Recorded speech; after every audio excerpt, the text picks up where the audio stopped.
Hai kawan-kawan, saya harap anda semua sehat pada hari ini dan bersemangat untuk mendengar kata-kata Tuhan.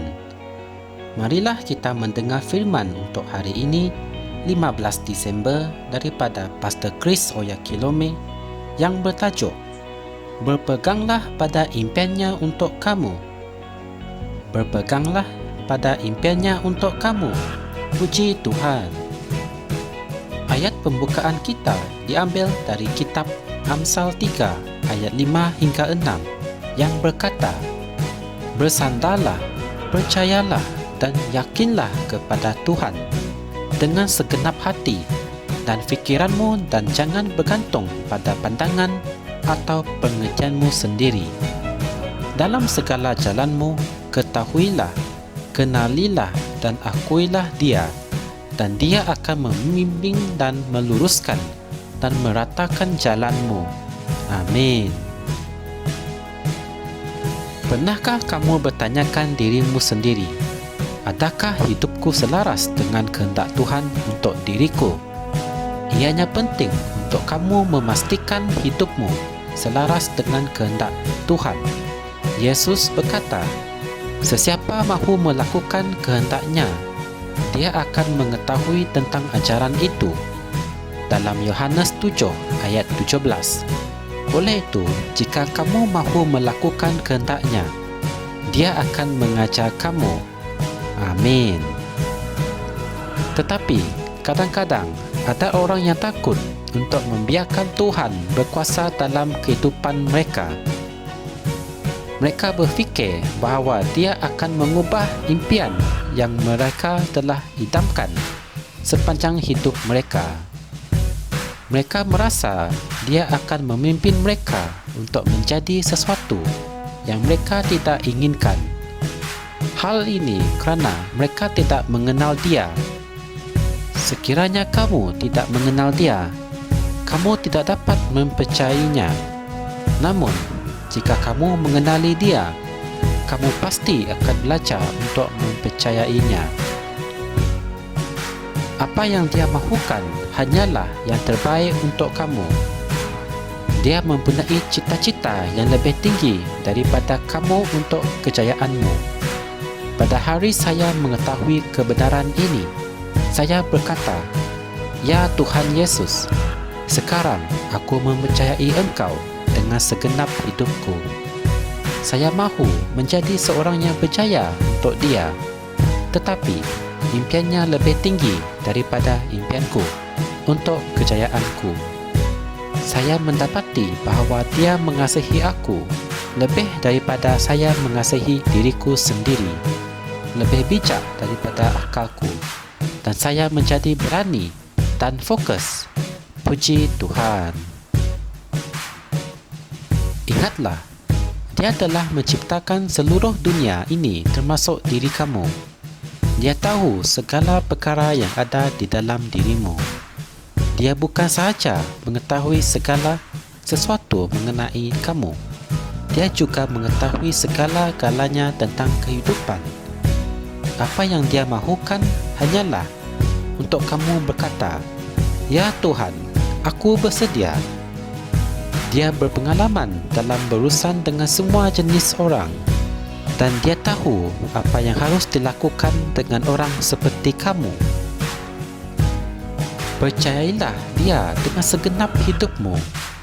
Hendaklah kamu sentiasa berjalan dalam kehendak-Nya, dan kamu tidak akan pernah kalah.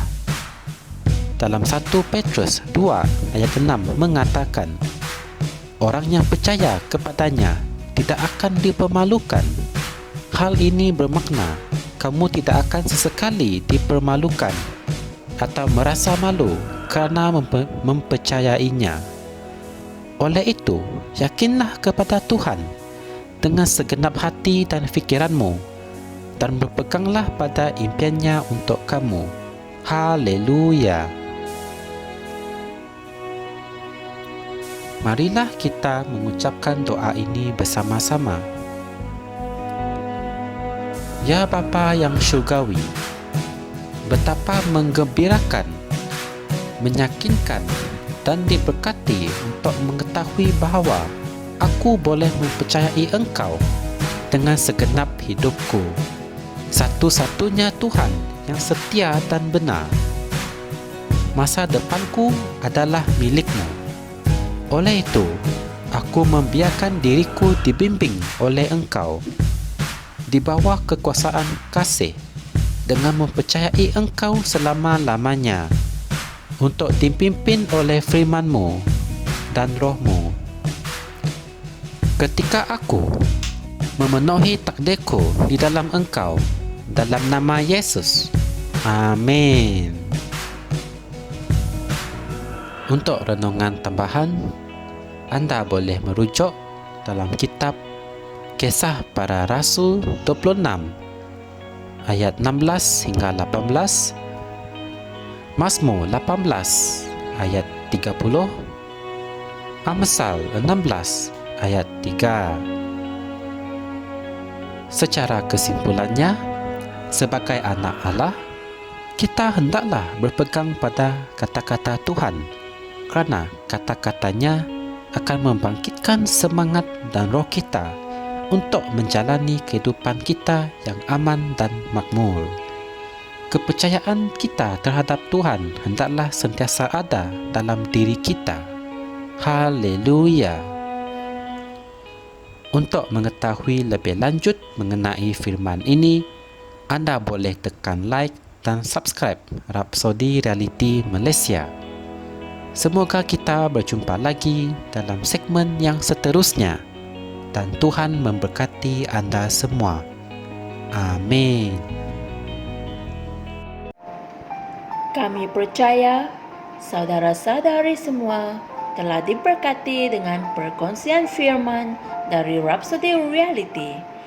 Bagi sesiapa yang ingin menjadikan Yesus Kristus sebagai Tuhan dalam kehidupanmu, kamu boleh mengucapkan doa ini bersama dengan saya. Ya Tuhan Allah, aku mempercayai Yesus Kristus, Anak Allah yang hidup dengan sepenuh hatiku. Aku percaya Dia telah mati untukku dan Allah telah membangkitkan Dia dari kematian. Aku percaya Dia hidup hari ini.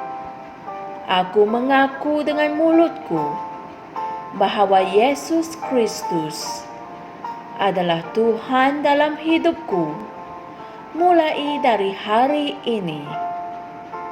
Melalui Dia dan di dalam nama-Nya, aku mempunyai kehidupan yang kekal. Aku telah dilahirkan semula. Terima kasih Allah kerana menyelamatkan jiwaku.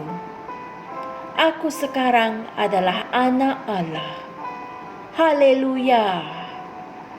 Tahniah, sekarang kamu telah menjadi anak Allah. Untuk apa-apa sebarang pertanyaan atau untuk mendapatkan lebih banyak maklumat mengenai bagaimana untuk bertumbuh sebagai seorang Kristian, anda semua boleh hantar mesej di akaun Facebook kami atau email kami di tni.msia@gmail.com. Sekali lagi, tni.msia@gmail.com. Tuhan berkati anda semua.